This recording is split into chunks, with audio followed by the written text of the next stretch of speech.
यूहन्ना रचित सुसमाचार अध्याय 5। इन बातों के पश्चात यहूदियों का एक पर्व हुआ और यीशु यरूशलेम को गया। यरूशलेम में भेड़ फाटक के पास एक कुंड है जो इब्रानी भाषा में बैथस्दा कहलाता है। उसके 5 ओसारे हैं।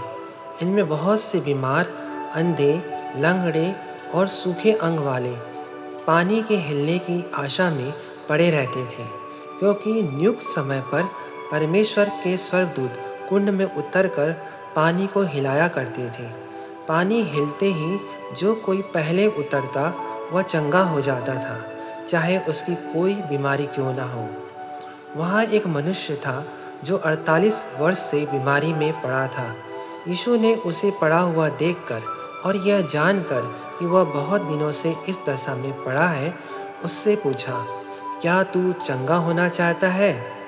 उस बीमार ने उसको उत्तर दिया, हे प्रभु, मेरे पास कोई मनुष्य नहीं कि जब पानी हिलाया जाए तो मुझे कुंड में उतारे, परंतु मेरे पहुँचते पहुँचते दूसरा मुझसे पहले उतर जाता है। यीशु ने उससे कहा, उठ, अपनी खाट उठा और चल फिर। वह मनुष्य तुरंत चंगा हो गया और अपनी खाट उठाकर चलने फिरने लगा। वह सब्त का दिन था, इसलिए यहूदी उससे जो चंगा हुआ था कहने लगे, आज तो सब्त का दिन है, तुझे खाट उठाना उचित नहीं। उसने उन्हें उत्तर दिया, जिसने मुझे चंगा किया उसी ने मुझसे कहा, अपनी खाट उठा और चल फिर। उन्होंने उससे पूछा, वह कौन मनुष्य है जिसने तुझसे कहा, खाट उठा और चल फिर? परंतु जो चंगा हो गया था वह नहीं जानता था कि वह कौन है, क्योंकि उस जगह में भीड़ होने के कारण यीशु वहाँ से हट गया था। इन बातों के बाद वह यीशु को मंदिर में मिला। यीशु ने उससे कहा, देख, तू चंगा हो गया है, फिर से पाप मत करना, ऐसा ना हो कि इससे कोई भारी विपत्ति तुझ पर आ पड़े। उस मनुष्य ने जाकर यहूदियों से कह दिया कि जिसने मुझे चंगा किया वह यीशु है। इस कारण यहूदी यीशु को सताने लगे, क्योंकि वह ऐसे काम सब्त के दिन करता था। इस पर यीशु ने उनसे कहा, मेरा पिता अब तक काम करता है और मैं भी काम करता हूँ। इस कारण यहूदी और भी अधिक उसके मार डालने का प्रयत्न करने लगे, क्योंकि वह न केवल सब्त के दिन की विधि को तोड़ता, परंतु परमेश्वर को अपना पिता कहकर अपने आप को परमेश्वर के तुल्य भी ठहराता था। इस पर यीशु ने उनसे कहा, मैं तुमसे सच सच कहता हूँ, पुत्र आपसे कुछ नहीं कर सकता, केवल वह जो पिता को करते देखता है, क्योंकि जिन जिन कामों को वह करता है उन्हें पुत्र भी उसी रीति से करता है, क्योंकि पिता पुत्र से प्रीति रखता है, और जो जो काम वह आप करता है वह सब उसे दिखाता है, और वह इनसे भी बड़े काम उसे दिखाएगा, ताकि तुम अचंभा करो। जैसे पिता मरे हुओं को उठाता और जिलाता है, वैसे ही पुत्र भी जिन्हें चाहता है उन्हें जिलाता है।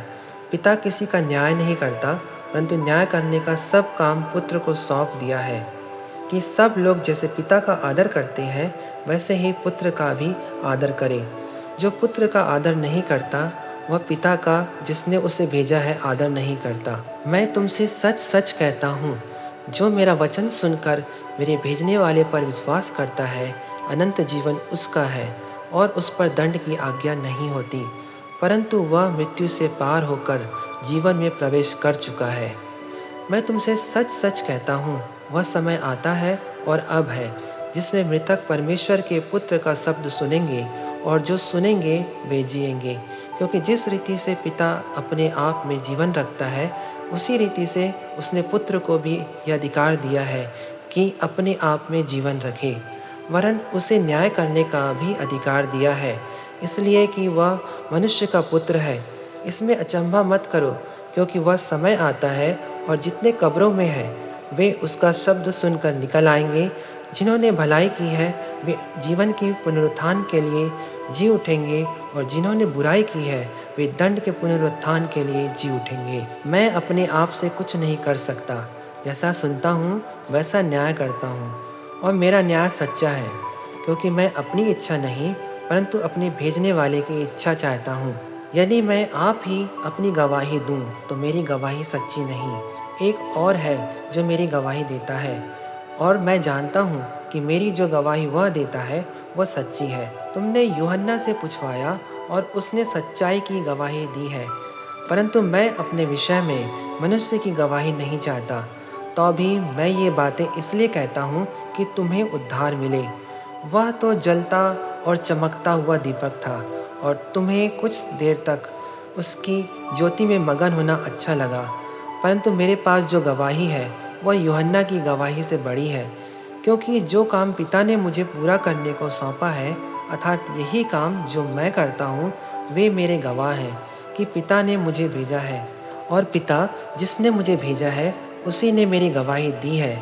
तुमने ना कभी उसका शब्द सुना और ना उसका रूप देखा है और उसके वचन को मन में स्थिर नहीं रखते, क्योंकि जिसे उसने भेजा तुम उसका विश्वास नहीं करते।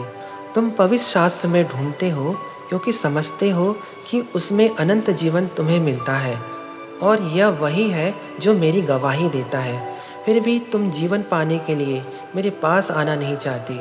मैं मनुष्यों से आदर नहीं चाहता, परंतु मैं तुम्हें जानता हूँ कि तुम में परमेश्वर का प्रेम नहीं। मैं अपने पिता के नाम से आया हूँ और तुम मुझे ग्रहण नहीं करते।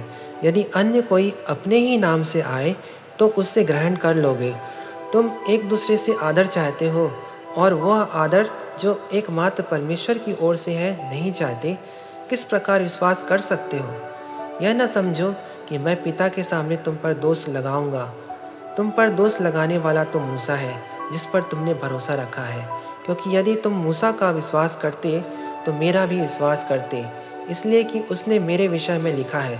परंतु यदि तुम उसकी लिखी हुई बातों पर विश्वास नहीं करते तो मेरी बातों पर कैसे विश्वास करोगे?